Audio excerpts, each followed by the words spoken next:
Le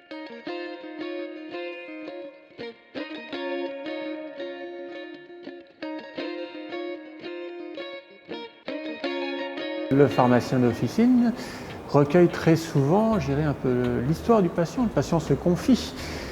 Et là, oui, on peut avoir des sujets d'éthique dans la nature de la confidence du patient, notamment. Alors, on l'a vu pendant la crise Covid, avec la possibilité qui avait été donnée aux pharmaciens d'officine pour signaler des cas notamment de femmes battues.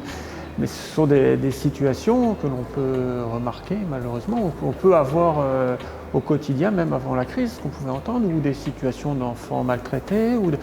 Et là, oui, toutes les questions éthiques se posent autour de l'obligation de dénoncer ou pas, d'en parler à d'autres professionnels de santé, de voir la justice. Il y a le dossier pharmaceutique, oui, c'est le côté éthique du dossier pharmaceutique. Voilà, j'ouvre le dossier pharmaceutique systématiquement parce que personnellement, je dis à mes équipes, on ne va pas chercher un médicament tant qu'on n'a pas consulté l'historique médicamenteux, le DP et autres. Et quand on se rend compte que, par exemple, sur une spécialité où je dirais avec 3 boîtes, il a assez pour le mois et qu'on voit dans plusieurs officines que pour un mois, il y a eu 12-13 boîtes consommées, enfin délivrées, donc on peut supposer derrière consommées par le patient, se pose la question, qu'est-ce que je dois faire? Est-ce que je dois gérer?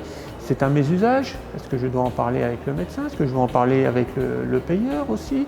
Qui c'est qui va mettre en place des choses? Oui, là, ce sont toutes des questions auxquelles le pharmacien est confronté quotidiennement.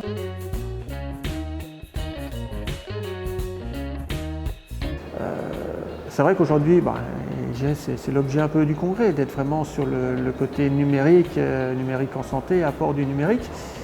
Mais il ne faut pas oublier que derrière tout ça, il reste, ce sont toujours des hommes, et on parlait même d'intelligence artificielle. L'intelligence artificielle, on va voir, oui, vous aurez peut-être 95% de chances que ce soit ci ou que ce soit ça, mais dans 5% des cas, ce ne sera pas ça. Et si on n'a pas derrière la qualité du professionnel derrière pour la prise en charge, on peut passer à côté des choses.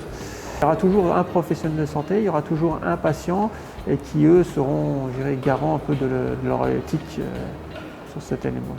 Et l'outil numérique va venir vraiment, je dirais, vient en aide, en support.